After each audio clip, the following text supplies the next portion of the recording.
You're watching Al Jazeera. A reminder now of our top stories. U.S. President Barack Obama has defined his view for the future of the Arab world. In a long-awaited speech, Obama pledged aid to Egypt and Tunisia, while calling on Bahrain and Syria to stop the crackdown on protesters there.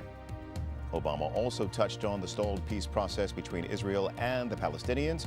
He said the only solution was two states based on the 1967 borders with mutually agreed land swaps. The former head of the International Monetary Fund, who's charged with attempted rape, has been granted bail. Dominique Strauss-Kahn was arrested in New York on Sunday. Bail was set at $1 million, and he will be under 24-hour home detention. Let's get more on this and speak to French journalist Nabila Ramdani. She is joining us from our London studio. Nabila, first of all, thanks for taking the time to talk to us. Generally speaking, what's been the French reaction to this scandal? I've heard a lot of outrage over how Strauss-Kahn has been treated in the United States.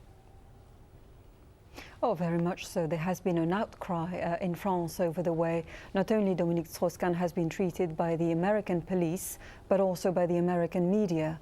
We've heard an awful lot of heavyweight politicians, including the former Justice and Education Minister, calling it a lynching, but also a former Justice Minister who criticized the American legal system and said that, in his opinion, Dominique Strauss-Kahn had already been killed by the American media. Astonishingly, the Socialist Party also had an emergency meeting to criticize the humiliation being imposed over their colleague, Dominique Strauss-Kahn. And 60% of the French have their view on the whole affair is that Dominique Strauss-Kahn is indeed the victim of a plot, and he was set up. Nabila, is this just not understanding the American system and the differences between the American system and the French system?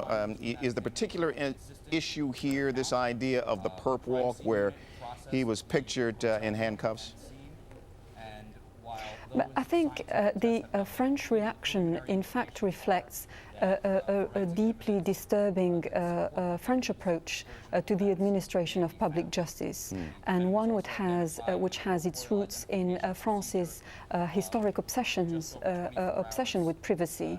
And the French public tend to hide behind privacy laws, not to hold the great and good in French society accountable. And in my opinion, there should be no question whatsoever of allegations of very serious sex crimes being kept a secret. Now, of course, none of the allegations have been proven so far, of course, but the very idea of holding people accountable for such serious allegations is anathema to the French mindset. Is that why there has been so little focus, it seems, correct me if I'm wrong here, on some of the other elements of what seems to be a pretty troubled past for Dominique Strauss-Kahn?